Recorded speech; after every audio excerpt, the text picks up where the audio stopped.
Hello friends, कसे आहात तुम्ही? मजेत ना? मी पण मजेत. आज आहे अक्षय तृतीया आणि मी बनवत आहे पुरणाच्या पोळीचा स्वयंपाक. तुम्ही बघू शकता इथे सकाळी नाश्ता केला आणि ते स्वयंपाकाला लागली पटापट उरकायच्या मागे. कारण पुरणाचा स्वयंपाक म्हणजे खूप लांबालेखा असतो. आता चालू झालंय माझं. इकडे बघा, तुम्हाला दिसेल पुरणाची डाळ टाकली आहे मी. डाळ शिजली आहे. हा इकडं मसाला वाटलाय.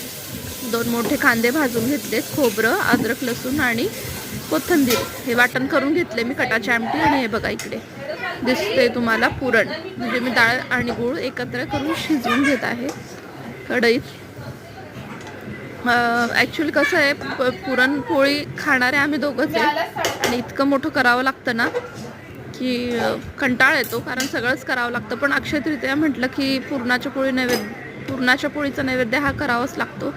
हे बघा, डाळ शिजली आहे आणि ॲक्च्युली उकडतंय, पण इतकं गरम होतंय ना गॅसजवळ, प्रचंड गरम होतंय. मला तर कंटिन्यू घाम येतो, पण करावं तर लागेलच. हे बघा, भजींचं पण मी इथून मळून घेतलंय. कांदे चिरलेत बारीक, हिरवी मिरची आणि कोथिंबीर टाकून, थोडंसं तांदळाचं पीठ आणि बेसन. आणि इकडं मी कटाच्या आमटीला फोडणी देते. पटपट पटपट आवरून मग सगळ्यात शेवटी मी पुरण चाळून सगळ्यात लास्टला मी काय करते, पोळ्या बनवते पुरणाच्या. मला आणि माझ्या मिस्टरांना खूप आवडतात. आणि आंब्याचा रस, भजी, कटाची आमटी, कुरडई, पापड असं सगळा मेनू आहे आजचा. सो मी पटपट पटपट आवरून घेते. So till then, bye bye.